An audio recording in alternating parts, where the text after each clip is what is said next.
तो आज का जो टॉपिक मेन है अमराज निजाम तनफुस से है। तो इसका इम्पोर्टेंट सबसे पहले क्या है कि हम लोग जो जिंदा रहते हैं या जितना लैब सेल है बॉडी में, तमाम सेल का वो किसकी जरूरत पड़ती है? ऑक्सीजन की जरूरत पड़ती है। और उस ऑक्सीजन के हसूल के लिए एक निज़ाम काम करती है ना, सर्कुलेशन के लिए एक निज़ाम काम सिस्टम काम करती है, निज़ामी सिस्टम काम करती है, जिसको रेस्पिरेटरी सिस्टम के नाम से करते हैं। इसमें क्या है कि ऑक्सीजन को कैरी करना और कार्बन डाइऑक्साइड को लंग से निकालना, यानी फिल्टर करके गैस से एक्सचेंज करके निकालना। तो बहुत बड़ा इंपॉर्टेंट है। उसके बाद सर्कुलेटरी सिस्टम में भी इसका पूरा कार्डियक सर्कुलेटरी में भी इसका इंपॉर्टेंट है, कार्डियो रेस्पिरेटरी सर्कुलेटरी सिस्टम। और बहुत बड़ी चीज है, जिस तरह जितने सिस्टम में जरूरी है, इंपॉर्टेंट है हमारे इंसान में, ह्यूमन या किसी भी जिंदा चीज लैब में, उसी तरह रेस्पिरेटरी सिस्टम को भी का भी इंपॉर्टेंट बहुत ही ज्यादा है। तो एक what is the respiratory system, सब जानते हैं कि रेस्पिरेटरी सिस्टम अभी जब मैं बताया उसको, लेकिन रेस्पिरेटरी सिस्टम को दूसरा नाम, रेस्पिरेटरी सिस्टम को दूसरे को रेस्पिरेटरी एपरेटस या वेंटिलेटरी सिस्टम भी कहते हैं। या वेंटिलेटरी, ये ना ऑक्सीजन जो लेते हैं और कार्बन डाइऑक्साइड निकलता है, गैस एक्सचेंज करते हैं। तो इसमें क्या है कि हम लोग रेस्पिरेटरी सिस्टम में क्या है, गैस एक्सचेंज का काम करता है रेस्पिरेटरी सिस्टम में। वो बाद में बताएंगे क्या एल्वियोला में एक्सचेंजिंग होता है, वो अलग चीज है। लेकिन और इसका रेस्पिरेटरी सिस्टम का दो टाइप में डिवाइड किया गया है, upper respiratory system and lower respiratory system. दो टाइप में इनको डिवाइड किया है डिजीज के हिसाब से और जनरल भी एनाटॉमी के हिसाब से भी। तो organs of the respiratory system में सबसे पहला अपर रेस्पिरेटरी का जो ट्रैक्ट का रास्ता है, सबसे पहले नोज से शुरू होती है। नोज से होती है nose and nasal cavity, pharynx and लैरिंग्स।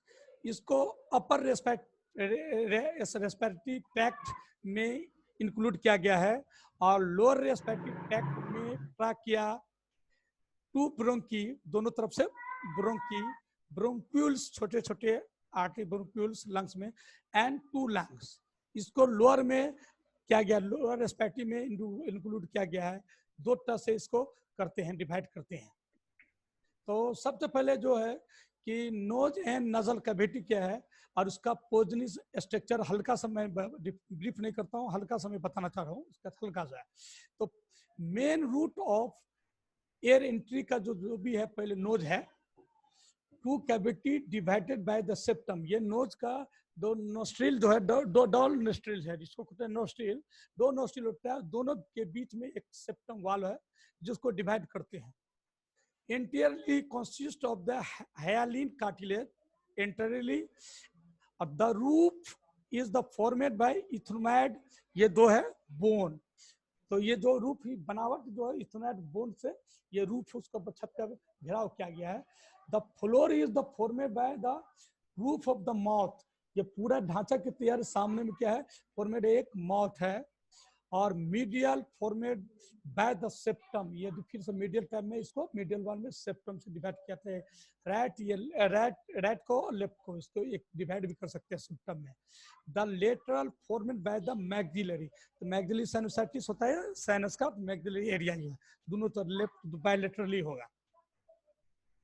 ये पार्शियल स्ट्रक्चर बताया गया है, जनरल नहीं, पार्शियल स्ट्रक्चर है। Respiratory function of the nose, थोड़ा सा फंक्शन इसलिए बनाना जरूरी है कि जरूरी पड़ेगी, इसकी भी फिजियोलॉजी जानना बहुत जरूरी है, क्योंकि हर जगह तुमको पेशेंट को समझाने के लिए इसको जानना जरूरी है। The first of the respiratory passage warming due to the immense vascularity of the mucosa.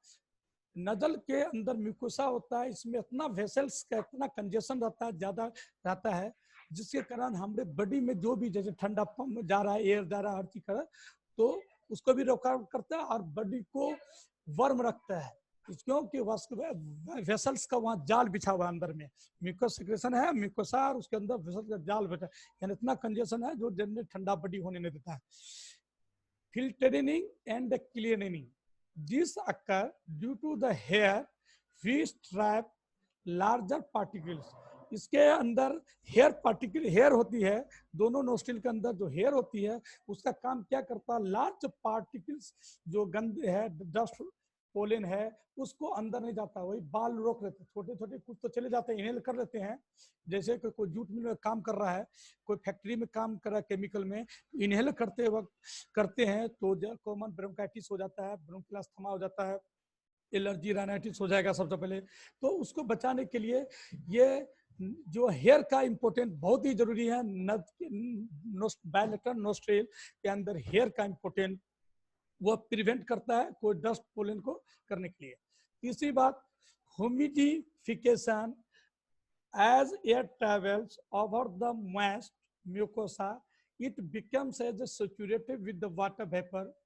और हम लोग जो ट्रेवल्स करते हैं, एयर का जो हवा जो बहती रहती है, या हम लोग हवा में भी लोग चलते रहते हैं, हवा बहती है तो एक प्रेशर पड़ता है, जहाँ पर प्रेशर पड़ने के बाद और उसके बाद मॉइस्ट म्यूकोसा, जो वहाँ म्यूकोसा में मॉइस्ट हो जाता है, और जिसकी वजह से और सेचुरेशन इसमें जो है अंदर मॉइस्ट करेगा, जिसका सेचुरेशन साफ जाएगा तो पोलन और जल्दी से खरा नहीं जाएगा, इसलिए वहाँ सॉफ्टनेस कर देगा।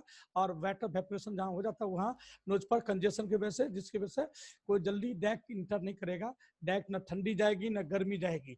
उसका ह्यूमिडिटी से या टेम्परामेंट का भी बहुत इंपॉर्टेंट इसमें रखता है, ये इतना ही दूर में रहेगा, इंपॉर्टेंट है। नो द नजल कैविटी में आगे है firings. Firings is the part of the throat that is the behind the mouth and nasal cavity and above the esophagus and larynx।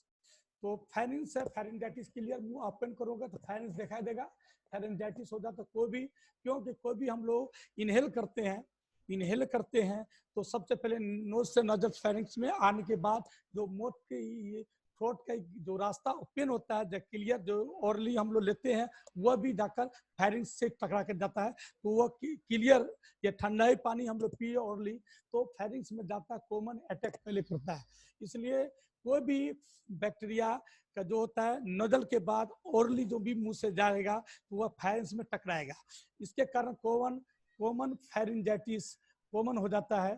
Tonsillitis उसके बाद हो जाएगी टॉन्सिलाइटिस, फायरिंजाइटिस, लेकिन फायरिंजाइटिस याद करना, फायरिंजाइटिस लैरिंजाइटिस कॉमन होता है, ठीक, वर्म में खंजरा के कॉमन होता है। तो ये चीज पहला बात है। दूसरी बात है उसकी लेंथ जो होती है, फायरिंग्स की जो लेंथ है 12 से 14 centimetre extend from the base of the school. ये जो किया जाता है ऐसे नहीं किया जाता है, कभी कभी हम लोग नोज से नजल एयर से नोज तक डालते हैं, नोज से तो हम लोग को कोई चीज जैसे हम लोग ये डालते हैं ईटी ट्यूब डालने के लिए या कोई रैश ट्यूब डालने के लिए दे, तो हम लोग कैसे नापते हैं एब्डोमेन की, तो air to the nose, nose to the stomach, epigastric, ऐसे हम लोग डालते हैं, तो कितना बड़ा उतना, जैसे 50 mm हुआ उतना बड़ा डालते हैं। इसी तरह इसमें जो है extend from the baseline the scalp on the 6 vertebra, इसको नापते हैं यहाँ ब्रेन से, जैसे यहाँ से है तो यहाँ है, लेकिन ये ब्रेन इसके सामने ये आता है, तो ये एक तरह के ब्रेन से यहाँ से नापते हम लोग कहाँ, सर्वाइकल 6 तक, सर्वाइकल 6 रिक्वायर्ड कार्टिलेज जहाँ पर होता है वहां तक उसको लेते हैं, नापते हैं, और उसको जो लंबाई जो है 12 से 14 सेंटीमीटर होती है वह फाइनेंस की। उसके बाद पोजीशन है 9-17, पोजीशन है base of the skull, base of the skull inferiorly है continuous with the oesophagus, inferior पीछे के नीचे, इसोफेगस के नीचे है, एंटीरियरली आगे में incomplete the base incomplete wall of the because of the nose mouth and लैरिंग्स opening, जहाँ ओपन होता है वहीं उसके एंटीरियरली आगे है, और posteriorly areola tissue, areolar tissue and the 6 vertebra, 6 vertebra cartilage यहाँ तक उसको पोस्टली पीछे से जाता है, 6 वर्टेब्रा तक जाता है। इसका जो एनाटोमी है ये देखो नजल कैविटी को बता दिया है, इसको ओरल कैविटी है इसमें दिखाया है, ये थोड़ा सा छोटा ये स्ट्रक्चर तुमको फेरिंग्स का बता दिया यहाँ, उसका इपिकुलेटिस है, लैरिंग्स ओपनिंग है इनटू फेरिंग्स में, इसोफेगस ये बताया है, आगे लैरिंग्स है, पीछे इसोफेगस, ये थोड़ा सा स्ट्रक्चर बताया है। For the descripting purpose the pharynx is divided into the three parts। दो फेरिंग्स का पहला पार्ट है नोज से आता है, नोज नेजो फेरिंग्स, जो नोज थ्रू जो रास्ता आता है उसको कहते हैं नेजो फेरिंग्स। और ओरल जो रास्ता है ओरो फेरिंग्स। और तीसरा आता है लेरिंजियो फेरिंग्स। तीन इसके रास्ता है रे, तो इसके तीन स्पेस इसके तीन में डिवाइडेड बांटा जाता है। नासोफैरिंक्स, the nasal part of the pharynx lies behind the nose। Oropharynx, the oral part of the pharynx lies behind the mouth।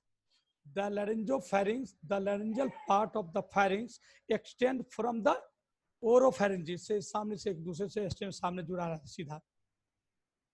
ये देखो नासोफैरिंक्स का ये दिखाया है स्ट्रक्चर। उसके बाद ओरोफेरिंक्स का बीच में पार्ट दिखाया, और तीसरा हाइपोफेरिंक्स दिखाया तीसरा। ये दोनों पूरा मिलाकर पूरे फेरिंक्स का इसका बताया है ये रास्ता। ओरल कैविटी से नोजल कैविटी से ऊपर से ये रास्ता आता है, ये रास्ता ही दिया है बताया है। Structure, the pharynx is composed of the three layer। Number 1 mucous membrane lining, दूसरा fibrous tissue, third is smooth muscle. तीन इसमें कंपोज लेयर होते हैं ये। और ब्लड सप्लाई है फेशियल आर्टरी, फेशियल वेन और इंटरनल जुगुलर वेन। इन तीन तरह से इसका ब्लड का पार्ट है, इसका तीन तरह से। फेशियल आर्टरी जो फेशियल नर्व से आता है, that is called seventh cranium nerve, that is the facial nerve. वहां से फेशियल आर्टरीज आया है। दूसरी बात नर्व सप्लाई में है vagus nerve. Vagus nerve is the 10th cranium nerve. ऐसे करके ये जो सप्लाई होता है ना, ट्राइजेमियम भी ऊपर तक रह जाता है, लेकिन ये वैगस नर्व इसमें हाइपोग्लोसियल नर्व इसमें आता है। और हाइपोग्लोसियल नर्व और इसमें दोनों की सप्लाई होती है। Hypoglossal nerve that is the 12 nerve को हाइपोग्लोसियल नर्व कहते हैं। इसका मतलब है कि 10 और 12 इस दोनों से नर्व का सप्लाई है क्रेनियल नर्व का। फंक्शन है passage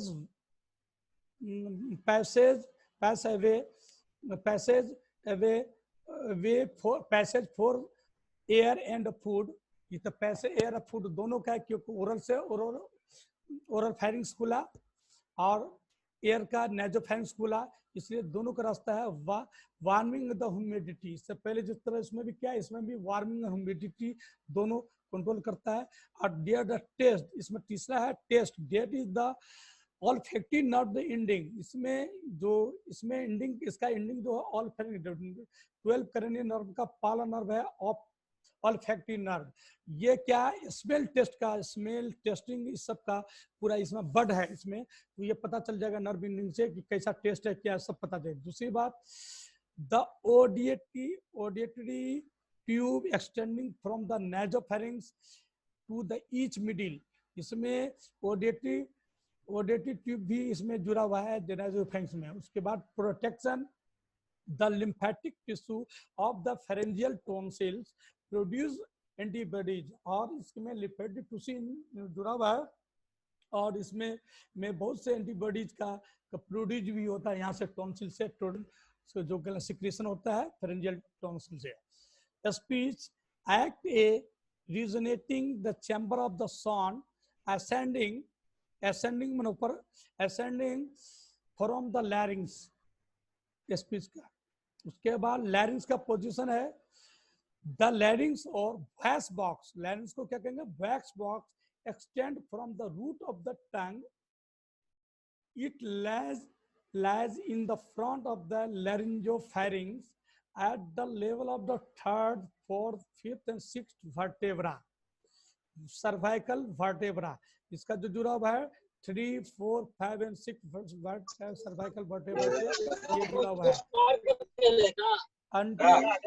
Until the puberty there is the little hello अरे यार बात खराब कर दिया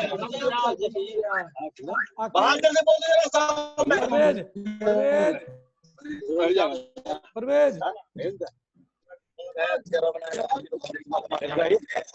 hello hello hello hello hello hello जी सर। हाँ आवाज आ रही है ना? हाँ जी कर देता है, इतनी आवाज खराब कर देता है। Until the puberty there is a little difference in the size of the larynx between the sexes. It grows large in the male. Superiorly, the hyoid bones and the roof of the tongue. Superior means ऊपर से, inferior नीचे से, continuous with the trachea, anterior सामने, the muscles of the neck of posterior पीछे, the laryngopharynx 3rd to 6th cervical vertebra. इससे लैरिंग्स का ये position है। इसमें भी, इसमें तो नेजोफेरिंग्स, इपिकुलेटिव, वोकल कॉर्ड ये सब दिखा, लैरिंग्स इसमें नजर नहीं आ रहा है। Structure, the larynx is composed of several irregular shaped cartilage attached to the each other the ligaments and the membrane. The main cartilage are number 1 thyroid cartilage, 1 cricoid cartilage, 2 arytenoid cartilage, 1 epiglotis, that is called 1 to 3 3 5 ये that is the hyaline cartilage. इसका जो ये जो cartilage जो है ये hyaline cartilage से ये बना हुआ है। 1 is the epiglottis, that is the elastic fibro cartilage, इसमें elastic fibro cartilage का भी बना होता है। the thyroid cartilage, आगे thyroid cartilage anterior, this is the most prominent and the consists of the 2 flat piece of the hyaline cartilage and fused internally form the Adam's apple, इसको Adam's apple भी कहते हैं। The cricoid cartilage, this lies below of the thyroid cartilage and the composed of the hyaline cartilage. ये जो cartilage है ये दो cartilage के मिलकर बना हुआ है cricoid cartilage. The arytenoid cartilage, these are the 2 roughly pyramid shaped hyaline cartilage situated on the top of the board part of the cricoid cartilage. दूसरा है अगला है term epiglottis. This is the leaf shaped fibroelastic cartilage attached to the inner surface of the anterior wall of the thyroid cartilage. तो ये उसका ये anatomy physiology हल्का सा मैं बताया हूँ। उसका नर्व में ब्लड एंड नर्व सला इसका है सुपेरियर ऊपर से, इन्फीरियर नीजल से, superior end inferior laryngeal artery से गुजरती है। थायराइड वेन गुजरती सप्लाई है उसमें। Superior laryngeal nerve, superior laryngeal nerve यहाँ सप्लाई देती है। इसमें देखो इंटेरियरली सब क्लियर दिखा दिया। ये देखो ये एडम्स इसमें सब इस पर कलर से बता दिया है। इपिकुलेटिस, थायराइड कार्टिलेज, एरिथ्रोनाइड ये दिखा दिया है। इसके बाद ये पूरा कलर से बता दिया है, एनाटॉमी इसका बताया दिया है। सर शमशाद को ज्वाइन कर दीजिए। शमशाद क्या हुआ? नहीं ज्वाइन हो रहा है सर, उसका ज्वाइन कर दीजिए। अच्छा ठीक कर लेते हैं। आखिर बोल रहे सर, हाँ ज्वाइन कर लीजिए। ठीक ठीक ठीक कर लेते हैं, कोई बात नहीं। एक ना फिर आ रहा है, कहाँ फिर आएगा तो हम देख लेते हैं। अभी तो फिर नहीं आ रहा है, आएगा तो कर लेंगे ज्वाइन। हाँ हेलो हेलो हेलो जी सर। हाँ एक मिनट। फंक्शन जो है प्रोडक्शन ऑफ द साउंड, इसका काम क्या है?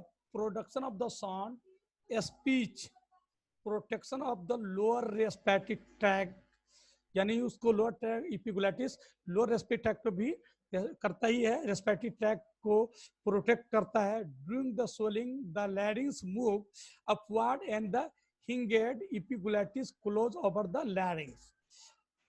Passage away for air, humidifying, filtering और वार्मिंग। यहाँ भी सबको भी फिल्ट्रेट करता है, वार्मिंग ह्यूमिडिटी रखता है, टेम्परेचर को मेंटेन रखता है और पूरे बॉडी को गर्म होने में यहाँ भी इसको रोल है इसमें। Trachea, trachea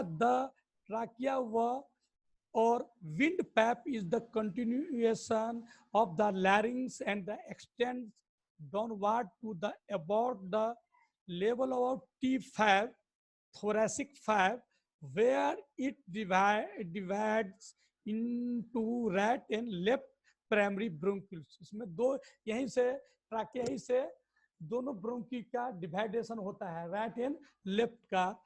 the length is 10 to 11 centimetre इसकी ट्राकिया का जो लेंथ है।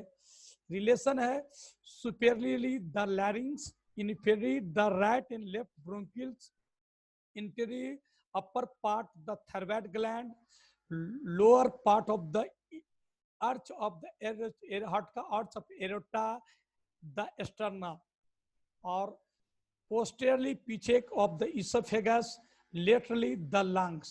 इसका जो ये इसका एनाटोमी है, इसका रिलेशन इससे बीच मिला हुआ ट्राकिया का। ये थर्ड कार्टिलेज ट्राकिया का, ये ट्राकिया है, ट्राकिया का तो विंडपाइप है इसका, ये दिखा दिया कैसे सॉफ्टवेयर इसके है। Structure composed of the 3 layers of the tissue, fibrous and elastic tissue, smooth muscles, ciliated columnar epithelium। ये आगे बढ़ाने के लिए फूड पैसेज को आगे बढ़ाया, एयर पैसेज को कोई भी बढ़ाने के लिए ciliated columnar epithelium जो लेयर सुपेरियर सुपरफिशियल होता है। Held open by the between 16 to the 20 incomplete cartilage rings, C that is the C-shaped, इसका जो होता है C-shaped structure cartilage को होता है। Blood supply inferiorly thyroid artery, bronchial artery, venous drain inferior thyroid vein, nerve supply laryngeal nerve supply इसको देती है। फंक्शन है support and the patency, mucociliary escalator, cough reflex, warming, humidifying, filtering. इसका जो trachea का इतना फंक्शन है। उसके बाद अगला टर्म है ब्रोंकी एंड ब्रोंक्यूल्स। ये लोअर रेस्पिरेटरी ट्रैक्ट में आ गया। The two primary bronchioles which the trachea से नीचे सब लोअर में आ जाए। Trachea divided about the level of the thoracic 5, the right bronchus, this is the wider, shorter and the more vertical than the left bronchus। length है 2.5 centimeter length। after entering the right lungs, it divided into the 3 branches, one to each lobe। The left bronchus, this is the narrower than the right due to the heart। length है 5 centimeter। after the entry the left lungs, it divides into the 2 branches, one to the each lobe।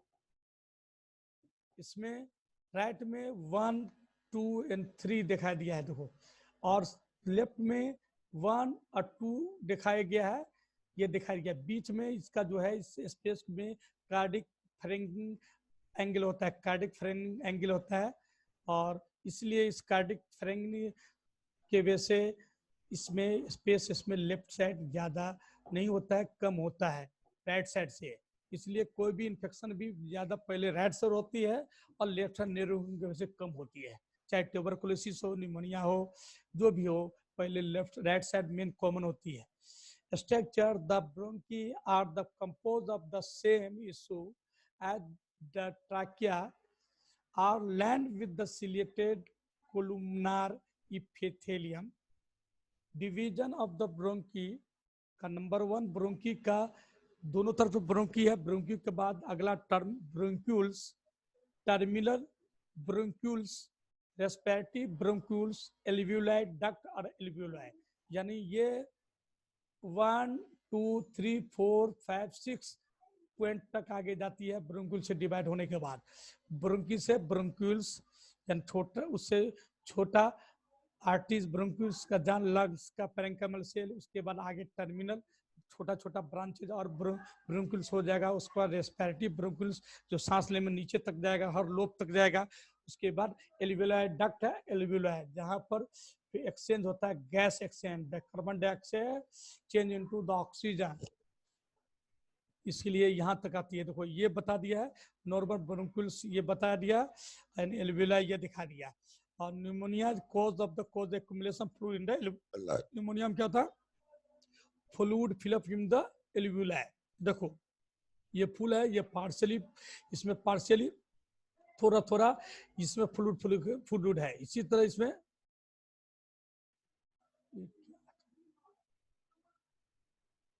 ये structure दिखा दिया, ये structure देख लो, इसी तरह ये पे एक्सचेंज होता है ये।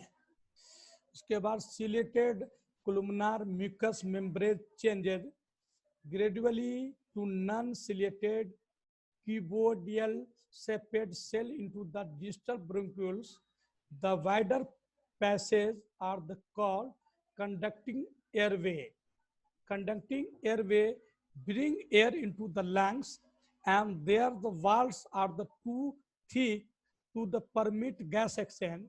लाता है और उसके बाद वहाँ पर गैस एक्सचेंज एल्वियोलाई में होता है, वहीं पर छोटे छोटे साइनस होता है, छोटे छोटे वहीं पर एक गैस एक्सचेंज होता है।